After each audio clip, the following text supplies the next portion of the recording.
তো ধন্যবাদ জানাই এখানে যারা আজকে আমরা আমন্ত্রণ সারা দিয়েছে আমার মনি ভাই, সঞ্জীব ভাই, আমাদের একটা আলোচনার চক্র আছে কবিতা। আমরা এখানে উপস্থিত সকলের প্রতি আমার একটা শ্রদ্ধা ও অভিনন্দন। আজকে আমার খুবই আনন্দ লাগছে এই ভেবে যে আমি এখন যেখানে দাঁড়িয়ে আছি এটা আমার নিজের স্কুল, আর এখান থেকে এই স্কুলের মঞ্চ থেকেই আমাদের কবিতার উন্মোচন হচ্ছে। এটা আমার কাছে একটা অনেক বড় প্রাপ্তি। তো আজকে এই অনুষ্ঠানের যখন মূল আকর্ষণ কবিতাকে নিয়ে, তো কবিতাকে নিয়ে আমার একটা ব্যক্তিগত অভিজ্ঞতা বলছি। কবিতা আসলে আমি কবিতার জগতে সবেমাত্র পাড়ি দিয়েছি, এখন অনেক দূর যাওয়ার আছে। আমরা যে বলি কবিতা আমার একটা ব্যক্তিগত কথা বলছি যে কবিতাকে যখন আমরা কোনো বাধ্যতা বা সীমার মধ্যে কিন্তু কবিতা কখনো হয় না। কবিতার কোনো বন্ডি নেই, কোনো বাধ্যতা নেই। কবিতা হচ্ছে মুক্ত প্রাণের চেতনা, কিছু তার সঙ্গে সঙ্গে কিছু কাল্পনিকতারও মিশ্রণ আছে। তো এর মধ্যে একটা কবিতা আছে আর কত। এই যে কবিতাটা লিখেছিলাম, এটা লিখেছিলাম গত বছর যখন আমাদের পাশের রাজ্য মন্দিরে যখন লাগেছিল পদ্ম।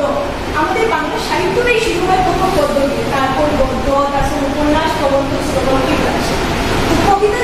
কবিতার ক্রমানুসারে পরবর্তীতে কবিতা নাম আসে।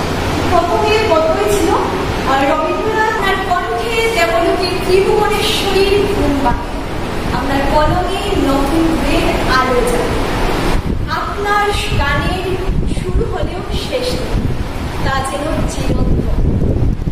হে আমার চিরপ্রাচীন চিরনবীন রবীন্দ্রনাথ, কবি আপনার সাথে পরিচয় আমার অনেকদিন আগের সেই বাল্যবেলা। শ্রাবণের সেই বিশেষ দিন আসত যেদিন, সাদা শাড়ি পরে অনুষ্ঠানে যেতাম দাদুর সাথে। আজকের এই মহৎ অনুষ্ঠানে উপস্থিত হতে পেরে আমি খুবই গর্বিত। যখন আমার লোকালে প্রথম কবিতা লেখা শুরু করি তখন আমি জানতাম না যে আজকের মতো এরকম একটা দিন আমার জীবনে আসবে। আজ আমার 6টি কবিতায় পাতায়া গ্রন্থে উন্মোচিত হয়েছে এবং এর জন্য প্রচেষ্টা ছিলেন আমার কবি বৈশিষ্ট্য সকলকে আমি ধন্যবাদ জানাই এই জন্য যে আমি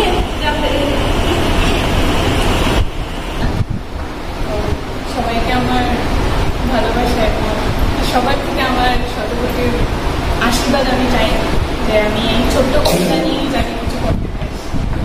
আমি ছোটবেলা থেকেই কবিতা লিখতাম না ঠিক, কিন্তু ছোটবেলা থেকে কবিতা আবৃত্তি আমি খুব বেশি ভালোবাসি, খুব বেশি। ঘরে আমার বাবাও খুব ভালোই বাসেন, আমাকে নিয়ে যেতেন রবীন্দ্রনাথের সময় নিয়ে যেতেন, তারপরে যে কোনো প্রোগ্রাম হতো আমাকে কবিতা আবৃত্তির জন্য নিয়ে যেতেন। তো তখন থেকেই আমি ভাবতাম যে আমি যদি নিজে একটা কোনো কবিতা লিখতে পারতাম। তখন আমার স্বপ্ন ছিল ছোটবেলা। বড় হয়েছি যখন তখন অনেক কবিতা পড়েছি বা বিভিন্ন প্রোগ্রাম গিয়েছি, তখন আমি যে কবিতা লিখে যায় আগে কি রবীন্দ্রনাথ ঠাকুর, নজরুল ইসলাম ছাড়াও সবাই কবিতা লিখে। তো আমি দুইটি লাইন দিয়েই শুরু করেছিলাম। তো তারপর থেকেই আমার কবিতা লেখার